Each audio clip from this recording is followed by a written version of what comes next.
Hello guys, what's up? So in this short video I'm going to show you how to get an emoji in your username on TikTok. So for this you need only one thing. You need a keyboard which will be supporting emoji. So let's start. You have to go to your profile. I'm in my profile now. Tap on edit profile and you will see name. Tap on your username. Okay, this is my username, Jypsyvloggin. So I'll show you in few different keyboard. So this is the Samsung default keyboard, and on the top row you can see the emoji button. Sorry. Okay, and you can see emojis. Select whatever emoji you want, and on the top right corner you have the option to save.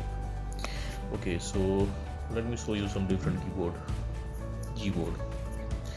In Gboard, at the bottom of the keyboard you can see the emoji button.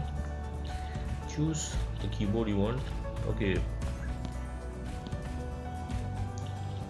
you can select only 20 letters. Okay, this was in Gboard. Let's choose Bitmoji keyboard. Here also at the bottom you can see the emoji button.